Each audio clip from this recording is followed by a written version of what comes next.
yang saya segani sekalian lah. Sebab bukan senang ni bila berhadapan dengan pesyarak, something yang pada saya lah, ini pengalaman baru pada saya. Dan bukan benda mudah nak berhadapan dengan pesyarak ni. Ialah pensyarah kot. Dia orang cantik pandai, lebih kita kalau kan student tu kita rasa macam taklah gentar sangat kan. Terus terang cakap, tak senang lah saya berada kat depan ni. Nak cerita je, banyaklah benda yang saya kena prepare. Banyaklah benda yang kena baca. Cuma apa yang saya boleh sampaikan hari ni, bukanlah makna saya kat depan ni, saya nak mengajar anda. Tak, saya tak layak pun. Tadi bila puan sebut kepakaran tu, Allah jauh panggang dari api rasanya. Nak kata pakar tu, saya bukanlah pakar sangat. Tapi berkongsi saja apa yang sedikit ilmu yang saya ada. Sebab bila cakap ataupun diberi tajuk kajian tindakan ni satu tajuk yang pada saya orang kuanti. Bila dapat satu tajuk kajian tindakan ni, saya kena minta bantuan Dr. Zuraida yang ada kat belakang tu. Tu orang yang pakar juga tu. Dia memang biasanya bidang sejarah memang kuali kan doktor. Jadi kalau adalah yang tersilap atau tersalah sebut tu, mohon bantuan lah. Mohon betulkan saya lah. Jadi sebelum tu saya nak tahu, ada tak yang mengajar research method? Ada tak yang mengajar research method? Boleh tahu tak rata-ratanya bidang apa? Selain daripada kawan-kawan saya ni, saya tahu dah bidangnya apa. Yang lain ni bidang apa? Sains kesihatan daripada FKSK. Lagi? Lain? Sejarah, doktor. Lagi? Doktor seorang ke sejarah ke ada lagi? Tak ada. Okey, lagi? Lain? Pengajian Islam ke? Yang daripada FKI? Bahasa? Orang bahasa? Orang bahasa mana? 2 orang. Lain? Bidang apa? Yang pensyarah lelaki kat belakang? Syariah, okey. Sebelah? Usuluddin. Yang depan ustaz ke apa? Undang-undang. Psikologi. Okey, orang kaunseling. Okey. Okey, baik. So hari ini saya diberi tugas ataupun tajuk tentang action research. Bila nak sebut pun kentar juga nak sebut ni. Tapi saya cubalah setakat yang dah saya apa orang kata sedikit mengkaji. Sebab saya memang fully research saya dalam kuantitatif. Dan kalau background degree saya psikologi, jadinya child psychology, child and family psychology daripada Universiti Malaysia Sabah. Dan memang bila kita terutamanya bidang early childhood ataupun bila melibatkan kanak-kanak, normally kita memang ada approach ataupun menggunakan bahan-bahan ataupun instrumen yang berbentuk kualitatif. Contohnya macam kalau orang bahasa mungkin biasa dengar rekod anekdot, betul? Tu antara salah satu instrumen untuk kita buat pemerhatian. Okey, rekod berterusan. Mungkin FKSK mungkin ada rekod-rekod yang ada juga kan? Okey. So itu antara instrumen yang berbentuk kualitatif lah. So hari ni saya tak adalah saya fikir ataupun saya rasa semua orang pernah buat research. Cuma approach ataupun metodologi yang digunakan tu akan berbeza lah. Bergantung kepada keperluan kajian itu. Okey.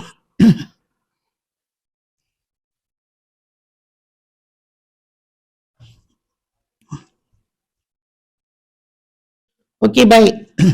So sebagai pengenalan, kajian tindakan adalah kajian berbentuk kualitatif. Di mana bila kajian tindakan bermakna dia buat refleksi, Maksudnya dia lebih kepada refleksikan diri ataupun self introspeksi. Maksudnya kaji diri. Satu kajian yang kaji diri, refleksikan diri, dilakukan oleh pengamal pendidikan sama ada secara individu ataupun berkumpulan. Okey, dan pengamal ni boleh terdiri daripada guru ke, pendidik, pentadbir, kaunselor sekolah atau sesiapa saja yang terlibat dengan PDP. Termasuklah kita. Termasuklah kita. Cuma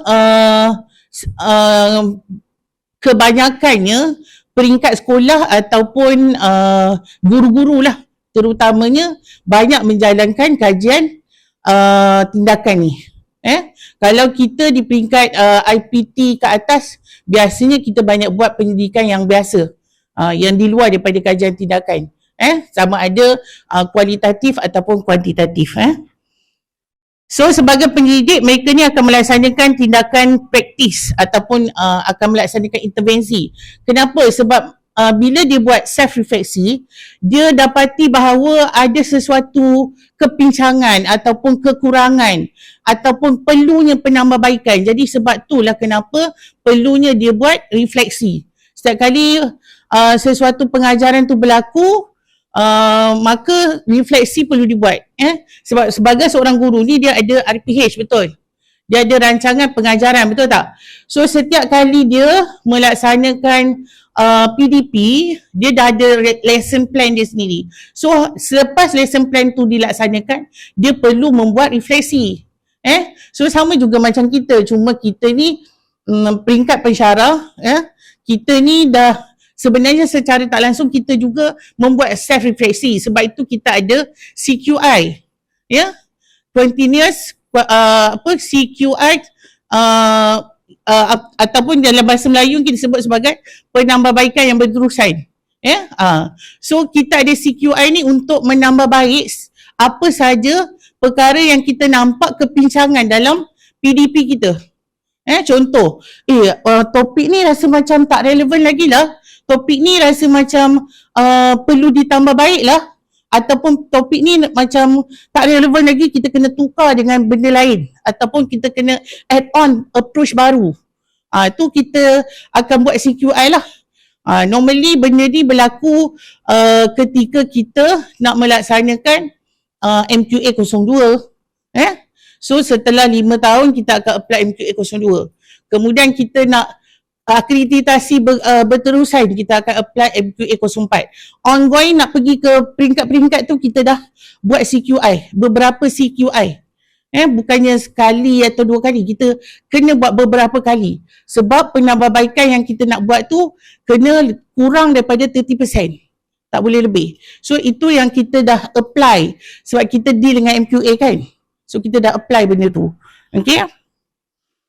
Okey, dan dia juga melibatkan proses iaitu membuat refleksi, merancang, melaksana dan juga memerhati.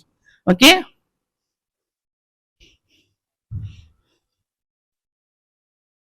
Mohon maaf saya terpaksa duduk sebab saya ni ada limitasi untuk berdiri lama kerana saya dalam proses penyembuhan. Jadi saya minta izin untuk duduklah. Okey. Okey, sebagai pengenalan, kita lihat, it is difficult to see how teaching can be improved or how curriculum proposal can be evaluated without self-monitoring on the part of teachers. A research self-monitoring on the part of, a research tradition which is accessible to teachers and which fit teaching must be created if education is to be significantly improved. Okay? So, dalam bidang pendidikan, nak tak nak kita memang kena buat self-monitoring. Kita kena buat self-reflection. Sebab kalau kita tak buat self-reflection dalam pendidikan, maknanya PDP kita tu tak ada pembaharuan. PDP kita tu tidak ada improvement, terutamanya untuk pelajar. Improvement ni dibuat untuk apa? Bukan untuk kita suka-suka, bukan untuk guru, bukan untuk pensyarah, tetapi untuk memastikan amalan yang kita praktis mengajar pelajar itu dapat disampaikan dengan baik, dapat disampaikan dengan berkualiti. So pelajar dapat menguasai apa yang kita sampaikan topik by topik tu dengan cara yang berkesan. Okay, sebab tu kita kena buat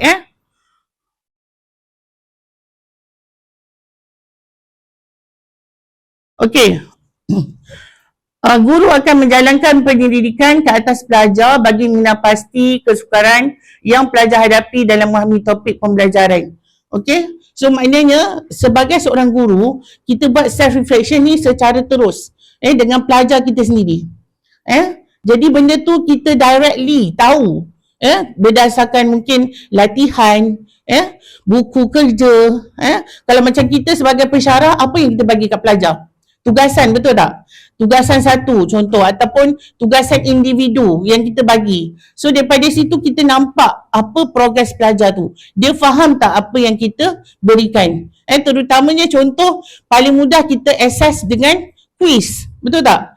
So normally pensyarah guna quiz kan? Method quiz untuk assessment.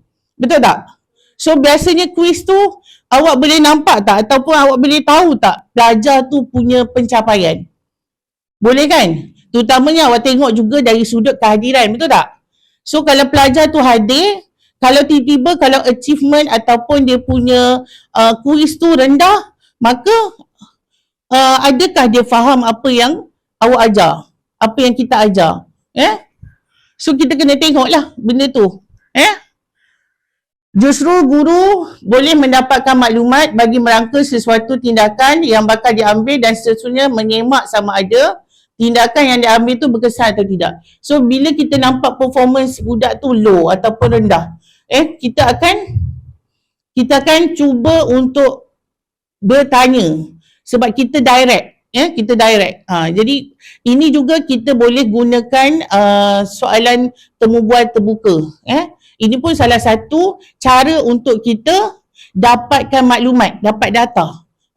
Sebab tu kualitatif ni satu bentuk research ataupun satu bentuk kajian yang dia sangat kaya dengan sumber.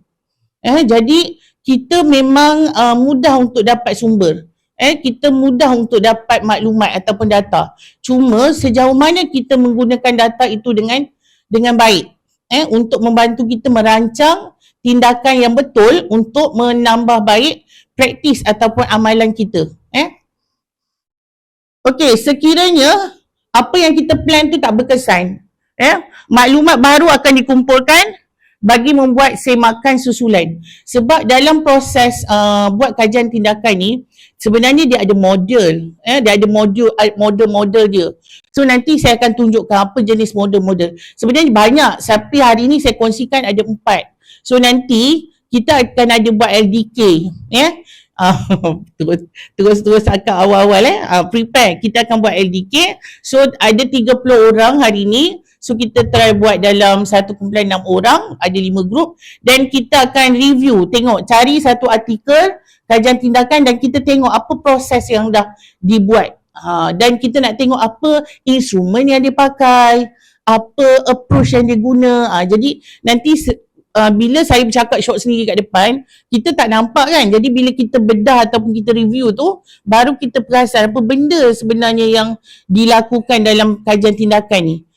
Kalau kita nak buat sendiri, mungkin akan datang boleh buat lah. Tapi untuk permulaan ni, kita tengok apa yang orang dah buat dan kita try untuk kaji dan lihat bagaimana dia melaksanakan kajian dia. So next time kita boleh buat pula. Okay. Seterusnya, penyelidikan tindakan ni yang dibuat adalah berasaskan fakta ataupun maklumat yang diperolehi secara terus daripada sampel ataupun responden. Sebab kita bukannya pergi cari contoh macam kajian biasa, kita nak buat generalisasi ke atas satu kelompok ataupun satu kajian sasaran kita. Contoh katakan satu negeri Melaka ataupun satu Malaysia. Dan kita akan cari sampel yang berkaitan, yang mewakili ciri-ciri yang kita perlukan. Tetapi dalam kajian tindakan ni, kita tak perlu nak cari jauh-jauh. Memang dalam kelas kita buat self-refleksi untuk kelas kita sendiri. Dan kita senang untuk access sampel. Jadi kajian tindakan ni lebih mudah lah. dan lebih kalau ikutkan dari segi bajet, sebenarnya saya rasa kalau kita nak cari sampel kat luar lagi banyak kos, betul. Tapi kalau dalam kajian tindakan ni sampel yang memang depan mata. Jadi dari segi kos tu sebenarnya lebih jimat lah. Okey, kita tengok definisi. Ni antara beberapa definisi. Kalau ikutkan banyak sebenarnya. Tapi ini yang beberapa yang saya berjaya senaraikan lah. Okey. So antaranya kita tengok Elliot. Kerangka penilaian kendiri. So dia memang tentang self-reflection. Kemudian mementingkan aktiviti refleksi dan inquiry bertujuan untuk memperbaiki dan mengubah amalan kendiri dalam lingkungan situasi sosial. So dalam kelompok sosial yang terdekat, dalam kelompok kita, dalam sekolah kita, contoh macam kita kat UNIMED, dalam program kita, contoh macam kami diploma pendidikan awal kanak-kanak, so kelompok pelajar kita. So lebih spesifikkan semester berapa, kumpulan mana, kelas mana, spesifik. Jadi lebih menjurus kepada responden sebenar. Dan kajian ni bukan saja kita boleh contoh semester 1 ada 100 orang. So kita boleh tentukan kumpulan mana, kumpulan sasaran, yang mana daripada 5 grup atau 10 grup tu, yang mana kumpulan sasaran. Kemudian apa tu? Penyelidikan yang sistematik oleh sekumpulan pengamal terhadap usaha-usaha untuk mengubah dan memperbaiki amalan pendidikan melalui tindakan, praktis serta refleksi terhadap kesan ataupun akibat tindakan. Okey, kemudian McNiff, dia kata pendekatan untuk memperbaiki atau meningkatkan kualiti pendidikan melalui perubahan dengan menggalakkan guru untuk menyedari amalan mereka sendiri. So guru kena sedar diri lah. Maksudnya kita sebagai pensyarah kena sedar diri. Jangan shock sendiri. Yang kita biasa buat kat depan, shock sendiri lah kan. So sekarang ni kita kena sedar diri apa yang kita buat tu betul ke tidak. Sesuai ke tidak, relevan ke tidak. Okey, kemudian seterusnya yang terakhir, refleksi tentang pengajaran sendiri yang dilakukan dalam satu putaran perubahan di mana fokus utama adalah untuk memperbaiki amalan. So memang daripada definisi yang disenaraikan ni memang apa-apa pun kena buat self-refleksi dan juga untuk menambah baik kualiti praktis kita, kualiti amalan yang pengajaran kita, amalan PDP kita. Setakat ni okey ke? Agak boring sikit lah kan, tapi cuba untuk pinjamkan telinga dan jiwa anda kepada saya sekejap je. Sekejap lagi kita cuba ni. Okey, tujuan kajian tindakan ni pertama untuk penambahbaikan, untuk menambah baik. Menambah baik dari segi apa? Penambahbaikan dari segi amalan, penambahbaikan dari segi kefahaman terhadap amalan oleh pengamal. Pengamal tadi boleh jadi tak kira siapa. Yang penting orang tu terlibat dengan PDP. Sama ada pentadbir sekolah, sama ada guru kaunselor ataupun sesiapa saja termasuk kita. Kemudian untuk menambah baik situasi di mana amalan tu diamalkan. Situasi di mana? Situasi di kampus kita, situasi di fakulti kita. Okey. Kemudian yang kedua adalah untuk melibatkan penglibatan pengamal yang mengamalkan sesuatu bidang. Maksudnya bukan saja kita sendiri buat untuk kelas kita je. Kita boleh invite kawan-kawan ataupun rakan-rakan yang mungkin mengajar kursus yang sama. Dan dia juga mungkin nampak perkara yang sama. Jadi kita boleh jalankan penyelidikan bersama.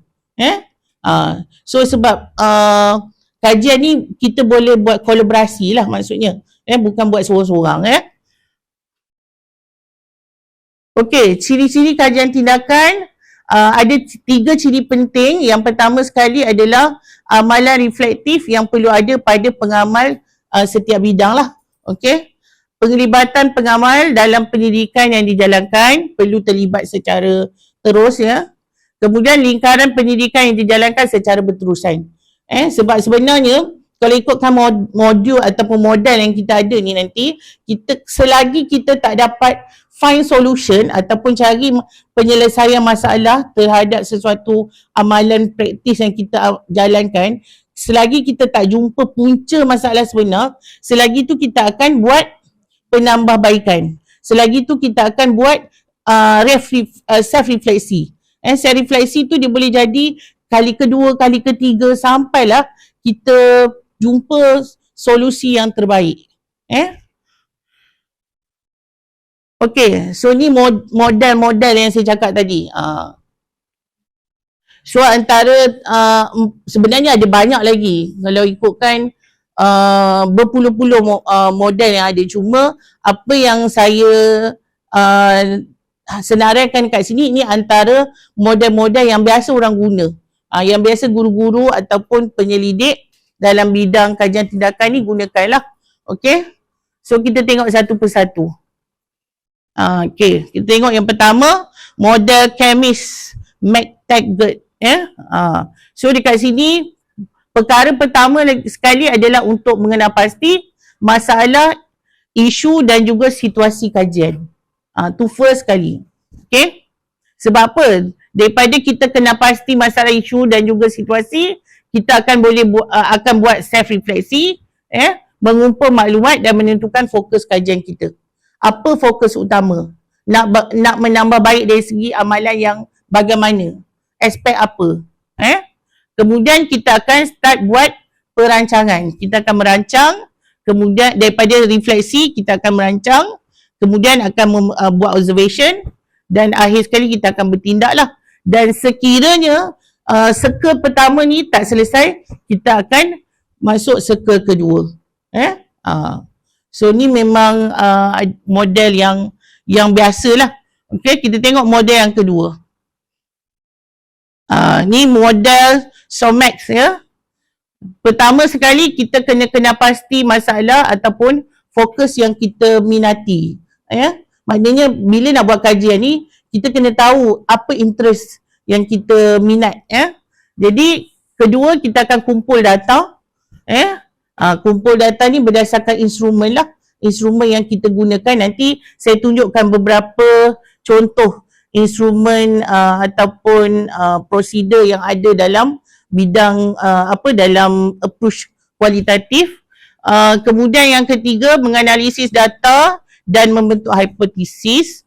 4, merancang pelan tindakan. Yang kelima, melaksanakan pelan tindakan. Yang keenam, mengumpul untuk mengesan perubahan. Sekiranya perancangan tadi telah dilakukan, apa perubahan yang berlaku. Kemudian menganalisis dan menilai semula, dan sekiranya masih lagi belum ada orang kata tak jumpa punca sebenar, masih tak dapat solution, jadi kita akan tengok, kita akan putar balik, kita akan lalu lagi circle yang sama, macam tu. So maknanya setiap kali kita buat tindakan, kita buat pembaharuan yang baru, penghunian yang baru, maka kita akan refleksi semula. Ada tak perbezaan? Adakah makin meningkat atau menurun performance ataupun achievement pelajar? Sebab apa yang kita buat ni adalah untuk menambah baik dan sesuatu amalan demi pencapaian pelajar lah. Kan? Takkan kita buat saja-saja, mesti untuk kepentingan pelajar. Kemudian yang ketiga, model McKernan. Pertama, kita tengok pada lingkaran yang pertama. Lingkaran pertama, kita tengok kena pasti masalah. Kemudian kita akan buat tinjauan. Kemudian apa ni, boleh bacakan? Saya tak nampak. Tak nampak juga? Bahaya ni. Salah memilih. Okey, tak apa. Penentuan fokus pendidikan. Kemudian pelaksanaan perancangan. Penilaian refleksi dan juga membuat keputusan. So ni pada lingkaran pertama. Okey. So dalam lingkaran pertama ni adalah untuk membentuk perancangan dahulu. Okey, peringkat permulaan. Bila perancangan kita dah bentuk, kemudian kita akan pergi kepada lingkaran yang kedua, iaitu di mana untuk membentuk semula perancangan. Sekiranya pada peringkat perancangan yang pertama, lingkaran pertama tu tadi, kita masih tak dapat solution kepada masalah sebenar. Okey, so kita akan masuk kepada circle kedua. So circle kedua juga, yang pertama kita akan lihat dekat situ, dia akan menyemak semula. So buat semakan semula. Seperti mana yang kita dah, contoh kalau kita biasa dengar istilah, kita kena review syllabus kita ni. Biasa tak dengar? Biasa kan dekat fakulti dengar perkataan kita kena review balik syllabus ni. Adakah kita review tu bermakna orang yang sebelum ni buat tak bagus? Bukan, dia buat dah bagus dah, betul dah dia buat tu. Berdasarkan ketika itu. Faham tak? Ketika itu, waktu itu, masa itu dan situasi itu. Okey?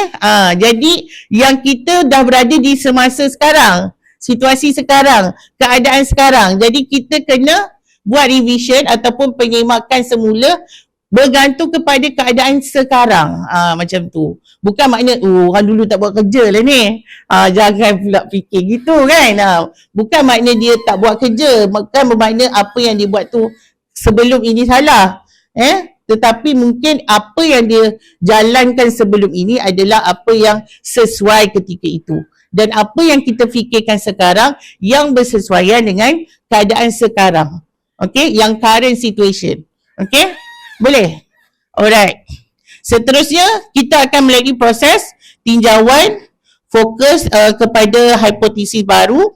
Sekiranya apa yang kita, sebab setiap kali kita buat kajian ataupun perancangan, mesti ada perkara tertentu yang dah ditambah baik. Dah ada improvement. Tapi mungkin nampak, ada lagi kesilapan yang kedua lah. Ada lagi perkara yang perlu di-adjust sikit, yang perlu ditambah baik. Jadi baru kita jumpa. Jadi bila sekiranya ada, kita akan masuk pada lingkaran kedua. Kita akan buat fokus dan juga hipotesis baru, dan kita akan melaksanakan pelaksanaan perancangan, kemudian penilaian refleksi dan seterusnya membuat keputusan. So membentuk semula perancangan ni akan berakhir apabila sesuatu keputusan tu telah dibuat. Okey, so ni model yang keempat. Pertama sekali kita kena pasti isu ataupun masalah. Kemudian kita akan merancang untuk pungutan data. Macam saya maklumkan, data kualitatif ni sangat-sangat rich, sangat kaya. Jadi kenapa dia sangat rich? Kenapa dia sangat kaya? Sebab kita bukan saja boleh direct bertanya dengan pelajar, kita juga boleh direct bertanya dengan guru yang mengajar, kita juga boleh direct bertanya dengan, contoh macam kita ada ketua subjek ataupun kita ada guru panitia subjek berkenaan. Jadi kita direct boleh bertanya. Kita boleh bertanya kepada pentadbir. So dekat situ kita terlalu banyak input sebenarnya. Sebab tu kita kena rancang untuk supaya data tu tidak tercicir. Dan kita boleh buat approach triangulation. Okey, kemudian memungut dan menganalisis data, membuat pelan tindakan, berkongsi dapatan dan juga pelan tindakan. Dan dalam model Johnson ni juga saya jumpa bahawa dia menekankan tentang tinjauan literatur. Sebab pada kalau kita tengok model-model lain tu, dia dah lama ataupun tahun-tahun yang dah ke belakang Bila masuk tahun 2000 ke atas, kajian literatur ini mula dilihat dan dijadikan asas lah. Kalau dalam penyelidikan biasa, literature review ni memang penting. Jadi Alhamdulillah, start 2000 ke atas ni, kita tengok 2002 ni Johnson dah gunakan kajian literature ni untuk menjadi asas juga. Untuk dia tengok review kajian-kajian orang lain. Okey, prosedur. So dekat sini ada 4 langkah lah. Secara umumnya ada 4 langkah prosedur ataupun proses untuk menjalankan kajian tindakan. Langkah yang pertama, tinjauan awal ataupun idea. Mencari idea. Pertama, kenapa untuk langkah pertama ni adalah untuk kita kenal pasti masalah sebenar. Kemudian kita memahami masalah dengan terperinci. So kita boleh direct melihat kepada situasi yang kita berhadapan tu. Dalam kelas kita sendiri. Langkah kedua, merancang tindakan. So bila kita dah nampak masalah tu secara terperinci, jadi kita akan boleh merangka. Boleh plankan apa benda yang terbaik. Tentukan matlamat dan juga cadangan tindakan, mengapa tindakan itu diambil, senaraikan tindakan yang perlu diambil dan nyatakan bentuknya seperti aktiviti, bahan, tanggungjawab dan juga tugas. So apa benda approach ataupun apa benda penambahbaikan ataupun yang perlu kita ambil. Kemudian langkah ketiga adalah menjalankan tindakan iaitu pemerhatian dan juga analisis data. Mengumpul data menggunakan pelbagai sumber yang berbentuk kualitatif. Contoh, kalau kita buat pemerhatian, kita boleh gunakan contoh rekod anekdot. Kalau kita buat pemerhatian, rekod berterusan ataupun kita guna senarai semak ataupun checklist. So biasa kan, itu antara perkara, antara instrumen yang common lah ataupun rekod yang common kita guna. Kemudian kita boleh buat temu bual, bertanya langsung terus. Kemudian kita boleh buat soalan temu duga terbuka. Temu duga terbuka ni dia bebas untuk menyatakan apa yang dia rasa lah. Kemudian artifak ataupun dokumentasi. Artifak ni kalau kata dalam bidang sejarah dia ada artifak-artifak dia. Cuma kita sebagai seorang guru ataupun pensyarah, antara artifak contohnya macam bahan latihan, kertas kerja ataupun tugasan pelajar, tu artifak lah untuk kita. Bukan pula fikir artifak kena batu bersurat. Kalau Dr. Zuraidah memanglah dia kena pergi cari batu bersurat. Okey, baik. Kemudian analisis data sama ada secara triangulasi. Data kualitatif ni sangat luas, kaya dengan maklumat dan boleh menentukan kronologi sesuatu isu ataupun masalah dengan terperinci. Sebab tu kenapa kalau benda ataupun satu kajian yang baru ataupun isu yang baru, lebih baik digunakan kaedah kualitatif. Sebab kita boleh tahu tentang kronologi, kita dapat benda tu secara terperinci dan kita boleh tahu kronologi dia. Dan kalau kata kita buat kajian secara kuantitatif, kita hanya boleh nampak daripada sudut pandang atas, kita boleh nampak daripada overall je, tapi deeply kita tak tahu. Jadi nak pergi deeply kita kena pergi kualitatif. Okey. Langkah yang keempat, melakukan penilaian dan juga refleksi. Refleksi maksud melihat sama ada terdapat perubahan dan adakah perubahan tersebut disokong oleh data yang kita peroleh. Guru perlu mengkaji dan meneliti data berkenaan dengan cermat, melihat semula fokus kajian, kekangan yang terdapat dalam situasi, pencapaian dan limitasi langkah pada tindakan pertama, mempertimbangkan kesan termasuk kesan yang tidak dijangka dan kesan sampingan, dan mula memikirkan implikasi untuk tindakan pada masa depan. So ini adalah 4 proses ataupun 4 langkah prosedur yang common, yang biasa dalam kajian tindakan. So kajian tindakan ni nanti juga proses ni kita melihat juga kepada jenis model yang dipakai. So nanti bila kita cari contoh artikel, sekejap lagi kita buat ADK, cari apa model yang dipakai. Daripada situ kita tentukan prosesnya. Okey, so ni secara apa orang kata, secara umum pengumpulan data kualitatif. Kalau kita tengok pada peringkat pertama, contoh kita gunakan pemerhatian. So dalam pemerhatian ni kita boleh gunakan nota lapangan, kita boleh gunakan senarai semak, rekod anekdot, ya, rekod berterusan, persempelan masa, rekod skala kadar dan sebagainya. So ini untuk observation, ya, untuk kita buat pemerhatian. Kemudian kalau temu bual, kita kena ada transkrip lah. Maknanya kita kena catat lah, kena transcribe balik, ya, temu bual tersebut. Kalau dia kata itu pun kena transcribe juga. Terutamanya orang kaunseling mana? Kan? Kalau kata klien buat sesi kaunseling, yang tu semua kena ni kan. Kalau buat kajian secara kajian kes ke tu? Kalau kata transcribe tu. Betul? Cik Mizi, dua-dua Mizi ni kan? Okey, orang kaunseling. Okey, kemudian soal selidik.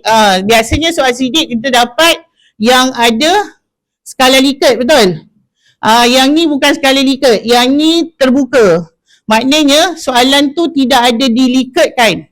Maknanya tak ada 1 sampai 5. 1 sangat-sangat setuju, 5 sangat tidak setuju. Tak ada, dia tidak di Likert kan? Jadi dia terbuka. Jadi ini juga merupakan contoh data kualitatif. Kemudian artifak macam yang kita sebut tadi, email, memo, nota, borang-borang, gambar, video, foto, buku latihan, buku kerja, buku aktiviti, ataupun buku aktiviti responden lah. Kemudian kajian dokumentasi ataupun daripada dokumen kita boleh dapat contoh macam minit mesyuarat, ataupun contoh belanjawan yang dibentangkan kat parlimen. That is dokumentasi lah yang kita boleh dapatkan sumber, jadi bahan. Kemudian rekod prestasi pelajar, profil murid, sukatan pelajaran ataupun silibus kita, OBE kita tu, proforma kita tu, kemudian buku teks dan apa sahaja dokumen yang boleh menjadi sokongan ataupun bukti dalam research kita.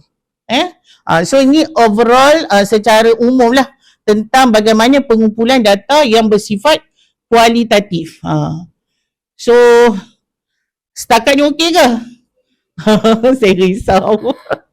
Okey, sebab saya ni buat kajian kuantitatif, tiba-tiba dapat tajuk ni, memang otak saya betul ke ni? Mula saya tak, biar betul ni nak bagi tajuk ni kat saya ni. Cakap, memang masak ni nak fikir macam mana ni. Perosak juga mencari bahan, mencari bukti dalam tempoh yang terdekat ni kan. Memang satu yang mencabarlah pada saya. Tapi apapun saya ucapkan terima kasih pada Ustaz Fahmi sebab bagi peluang. Sebab peluang bukan selalu datang kan. Walaupun dalam keadaan kita, yelah bila nama pensyarah, so kita kena bersedia dalam apa sahaja keadaan. Sama ada, saya pernah ada pengalaman ni, kongsi sikit supaya tak stres dan saya pun nak tak stres jugalah. Okey, saya pernah, saya bukan bidang psikologi Islam. Tapi saya masuk ke sini, saya sebenarnya sangat laki. Mungkin ada yang before ni ada yang laki jugalah. Sebab dulu KUIM nama KUIM. Mereka menerima pensyarah, semuanya dah ada master. Dulu. Mungkin yang kalau program kita PKK ni, kita suka juga nak dapat kandidat master kan. Jadi saya ni antara orang yang laki yang dapat masuk ke KUIM without master. Saya buat master ketika saya di KUIM. Ketika itu. Jadinya, waktu tu saya pernah diamanahkan untuk mengajar subjek psikologi Islam. Saya pula bukan ustazah.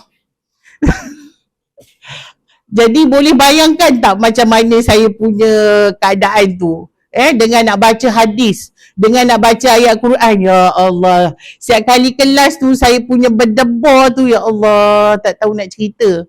Setiap kali kelas tu denyutan jantung saya tu macam kalau boleh tercabut, cabut dah, tapi tak cabut je lah. Punyalah saya prepare, buat slide, buat apa supaya pelajar satu, saya tak apa orang kata, tak putus idea dalam kelas. Yang kedua, nak pastikan budak tu faham apa yang saya ajar. Jadi kebetulan waktu tu adalah pakar rujuk saya tu Dr. Aisyah, sekarang dekat UKM dah lah. Dia memang dalam bidang, jadi saya cakap, Kak, apa-apa tolong saya. Jadi saya buat slide, saya tak boleh mengharapkan slide dia sebab slide dia orang cerdik pandai dah. Jadi slide dia tu memang dia dalam bidang, dia faham dah. Jadi saya kena buat slide saya.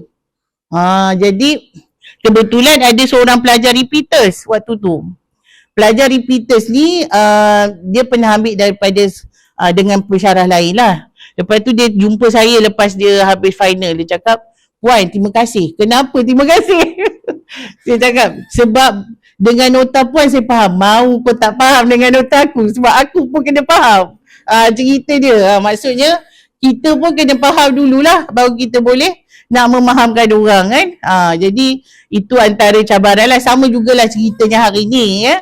Saya pun bukanlah pakar nak ceritanya, tapi sedikit saya cuba kongsikan, sampaikan. Saya harap secara tak langsung, mungkin sebelum ni kita hanya dengar ya, ataupun hanya apa tu kajian tindakan, ada tapi kita tak ambil tahu, betul tak? Kita macam tak nak lah buat, kita pun tak terlalu, apa orang kata, tak terlalu dekat dengan bidang ni, tak terlalu dekat dengan approach ni. Jadi kita rasa macam tak apalah, biar je lah.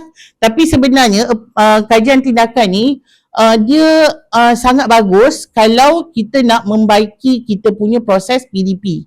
Sangat bagus untuk kita praktiskan. Sebab satu saya cakap tadi, kos lebih murah. Kenapa? Sebab kita boleh directly dengan pelajar kita. Kita tak perlu cari sampel lain. Jadi kalau kita nak buat kajian, kita cari sampel yang memang depan mata kita. Sampel yang memang dah ada. Yang kita memang rich dengan data. Jadi kenapa kita nak bazirkan? Itu secara jentikan minda je lah, supaya lepas ni mungkin ada yang nak buat kajian tindakan, termasuk saya lah. InsyaAllah ya. Sama-sama kita fikirkan ya. Okey, so ni antara contoh. Saya nak terus tengok terus kepada aplikasi lah. So kita tengok dulu secara reviewnya satu tajuk ni, satu artikel ni. So artikel ni dibuat oleh seorang cikgu seorang guru sekolah rendah yang mana tajuk dia meningkatkan kemahiran membina ayat mudah di dalam penulisan bahasa Inggeris menggunakan Little Book Teknik kepada 36 murid-murid T2 Cendekiawan. Ni kelas T2 Cendekiawan lah. So dalam kajian ni, kalau kita tengok, kajian ni saya laksanakan adalah kerana kesedaran pada diri sendiri. So sebab dia self-refleksi. Sebab tu kalau kajian sebenar, mana ada perkataan saya, betul tak? Ada tak? Mana boleh? Kan? Betul? So pengalaman yang pernah buat kajian biasalah. Sama ada kuantitatif ataupun kualitatif. Kecuali kalau macam contoh macam transcribe tu memang adalah perkataan saya dan sebagainya.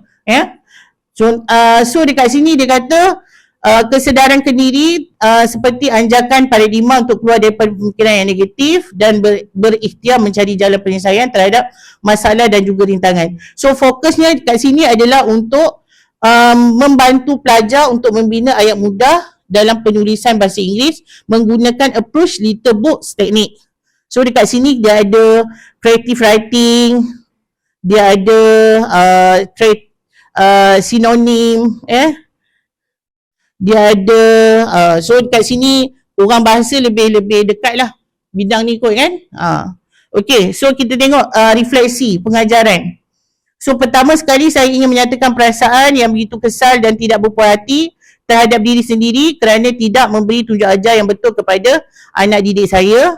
Seringkali terdengar perkataan, ni antara keluhan lah yang didengar daripada murid, tak faham lah teacher, macam mana nak buat?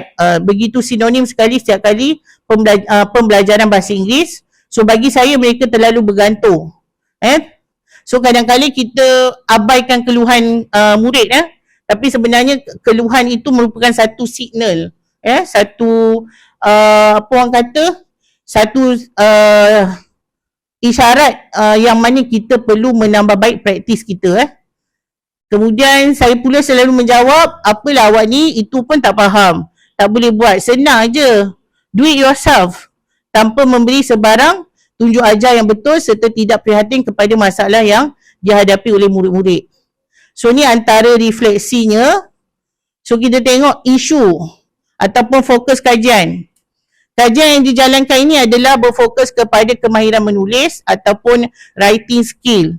So kajian ni penting bagi murid tahap 1 untuk membina ayat mudah secara berulang-ulang, mengikut muka surat dan menggunakan kaedah little books. Okay? Membina ayat memerlukan kemahiran berfikir, menulis serta keyakinan diri. So jika pelajar tidak boleh membuat ayat dengan betul dalam bahasa Inggeris, ini akan memberi kesan negatif kepada diri mereka. So ini adalah fokus kepada kajian ni lah. So nanti you all boleh cari artikel, kemudian boleh deeply tengok satu-satu. Ni kita tengok dulu contoh ni dulu. So ni objektif kajian, objektif dia adalah untuk mempertingkatkan kemahiran menulis bahasa Inggeris menggunakan ayat yang senang serta mempertingkatkan keyakinan diri. Kemudian objektif khusus yang pertama, membantu murid membina ayat mudah di dalam penulisan bahasa Inggeris, membantu murid menghasilkan buku mengikut kreativiti, membantu meningkatkan pencapaian murid dalam bahasa Inggeris, mengubah sikap dan sikap persepsi murid bahawa bahasa Inggeris adalah mata pelajaran yang mudah difahami. So kumpulan sasaran adalah kumpulan daripada kelas 2 cendekiawan. Kemudian ini adalah pelaksanaan kajian. So dalam pelaksanaan kajian ni dia dah tentukan model apa yang dia nak guna.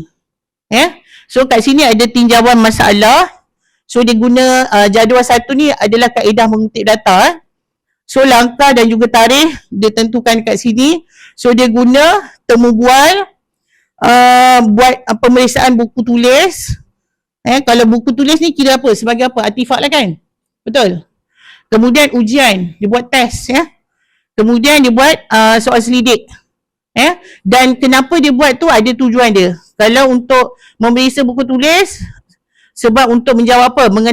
Mengenal apakah masalah sebenar yang dihadapi oleh murid. Ujian, saya menjalankan ujian ke atas 36 orang murid ni untuk mengenal pasti iaitu membina ayat mudah berdasarkan gambar. Tujuannya adalah untuk mengenal pasti masalah mereka ketika membina ayat. So ada lampiran lah dia sediakan. Temu bual dijalankan secara rawak, boleh panggil seramai beberapa orang pelajar lah. Kat sini dipilih 8 orang. Kemudian soal selidik, kertas soal selidik diedarkan untuk mendapatkan kepastian pada masalah yang dihadapi. So dia ada lampiran juga. Okay. So boleh tengok seterusnya tindakan yang dijalankan. So dekat sini dia senaraikanlah beberapa tindakan, ada langkah-langkah dia. So ni contoh pemerhatian. So ni rekod apa ni? Ni namanya rekod apa ni? Berterusan ke anekdot ni? Okey. Refleksi. So dibuat refleksi. Oleh kerana tajuk pada hari ini adalah objek, dalam masa 1 jam saja murid sudah mengenali objek di dalam bahasa Inggeris. So dibuat refleksi daripada planning yang dirancang tadi. Kemudian perubahan dalam pembelajaran murid, apa yang dah berlaku hasil daripada intervensi ataupun perancangan tadi. Okey, dan cadangan kajian. Kemudian akhir sekali rujukanlah. So ada masa lagi kan? Ada masa sikit lagi. Kita akan habis pukul berapa Ustaz? So maknanya kita ada lebih kurang 1 jam lagi lah. So sempatlah kita buat LDK boleh? Jadi kalau saya duk short sendiri cakap kat depan, susah juga nak memahamkan kan? Jadi lebih baik kita hands on terus. Kita tengok dan kita review satu artikel saja. Ini task anda. Okay, so anda masing-masing ada gadget, ada smartphone kan. Jadi satu kumpulan saya minta untuk bina kumpulan dulu boleh? Satu kumpulan 6 orang. Kita ada 5 kumpulan boleh? Boleh pilih lah siapakah ahli-ahli anda. Tentukan nanti boleh ambil kertas majung. Cari artikel yang anda best nak baca. cari tajuk yang memang anda peminat, yang anda interest. Ya, ada orang kata kaitan dengan anda. So mudah sikit nak review kan.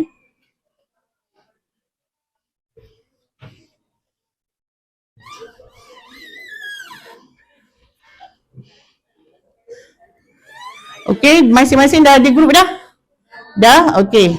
So siapa yang dah ada group boleh datang ke depan, boleh ambil kertas mahjong.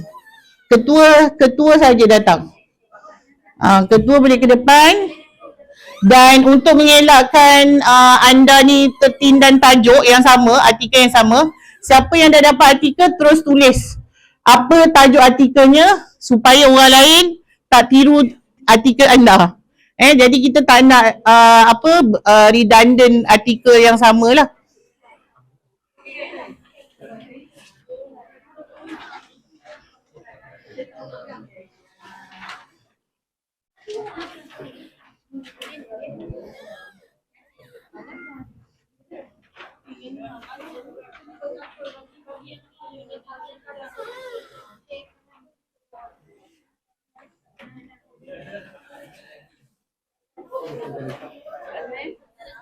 Dah ada artikel, okey.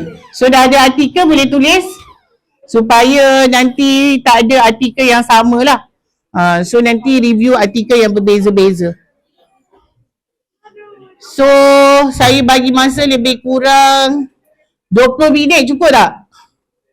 Nanti ada 6 orang, setiap ahli tu nanti bagi-bagikan lah.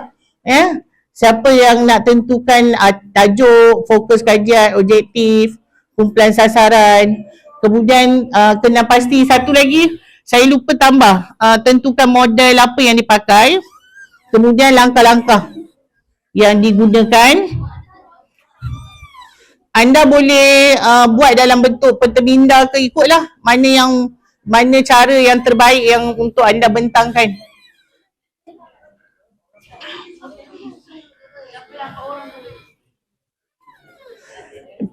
Semua datang Ustaz hari ni, 30 orang. Total yang ada berapa? 28. So maknanya ada yang tak cukup lah.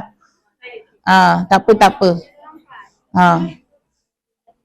So maknanya 6, 24, ada 4 orang lah.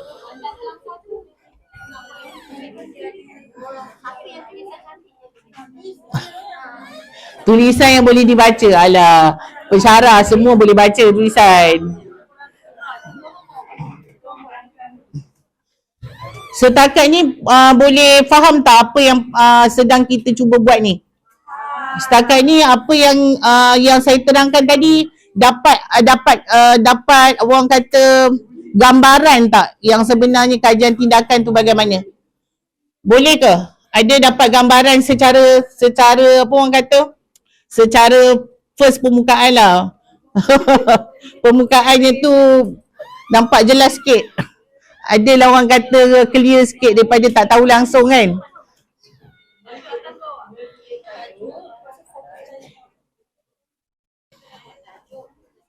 Ada tak rasa macam ada apa-apa nak tanya sebelum mula? Ada apa-apa nak tanya? So make sure you all masing-masing ada satu artikel, tulis tajuk artikel, kemudian bedah artikel tersebut, reviewkan satu-satu.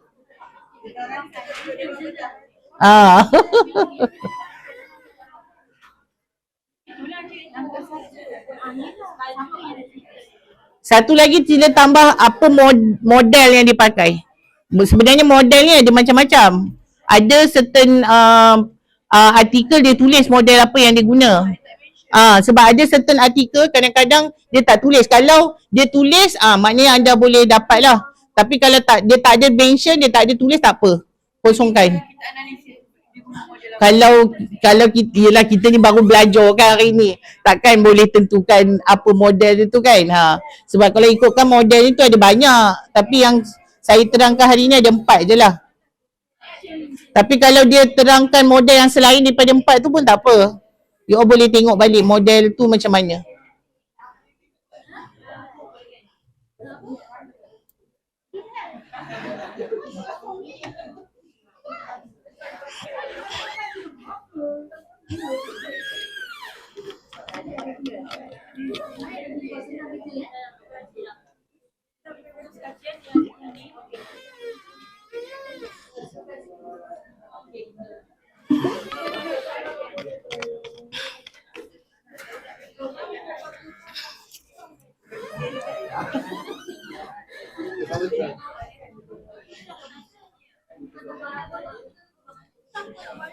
Okey, dekat sini tajuk yang ada, tajuk yang dah ada biskut huruf meningkatkan pembacaan.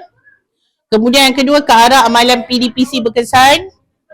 Yang ketiga, penggunaan magic stick bagi meningkatkan kemahiran mewarna murid-murid tahun 3. So selain daripada ni boleh. Kalau tajuk yang sama jangan. Dah didaftarkan.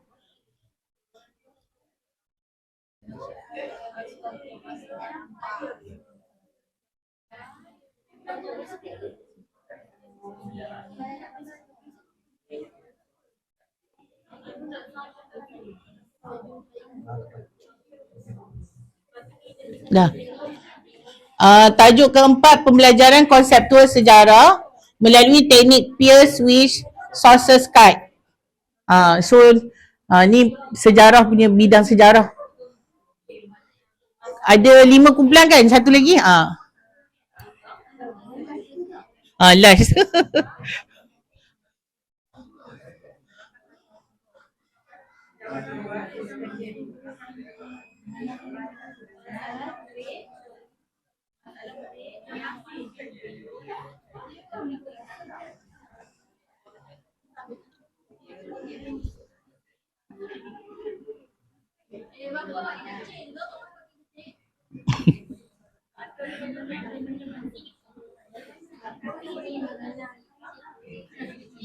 Meningkatkan kemahiran mengecam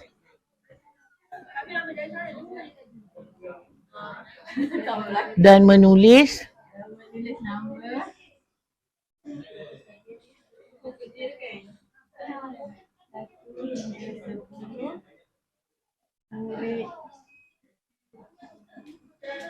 prasekolah. Pendidikan.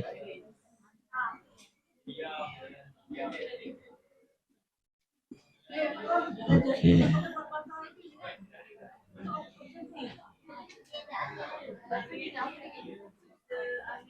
Slow learner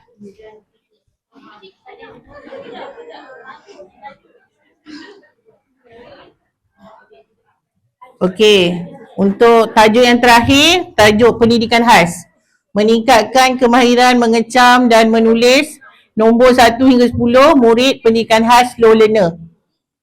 Ada lagi kumpulan?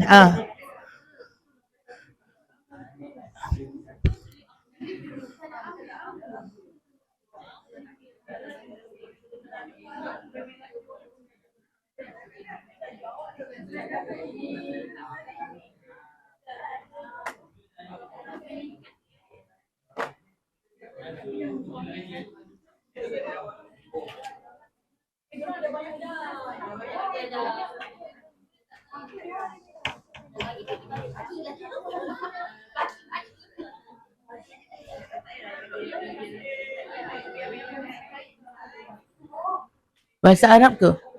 Bahasa Arab ke? Yadun ya. Yadun ya ni maksudnya apa? Yadun ni ada maksud dia ke? Yadun kibar. Kaedah lah. Memang ada kaedah dalam bahasa Arab Yadun ya untuk meningkatkan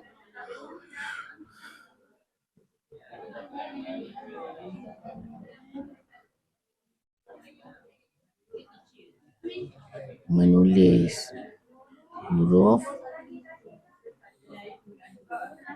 huruf ya. Ya. Dalam perkataan. Okey, terima kasih. Ada lagi grup lain ke? Tak ada. Okey. So kita ada 6 grup. Grup yang terakhir, penggunaan kaedah yadun ya untuk meningkatkan kemahiran menulis huruf ya dalam perkataan. So ni untuk bahasa Arab. Okay. Saya bagi masa lebih kurang sekarang pukul apa? 9 berapa? So dalam dah siap terus. Okay. So dalam 15 minit lagi boleh tak? Ready tak 15 minit lagi? Tak payah panjang-panjang sangat, bagi apa poin-poin utama je. Nanti you boleh elaborate je. Sebab kita habis 10.30.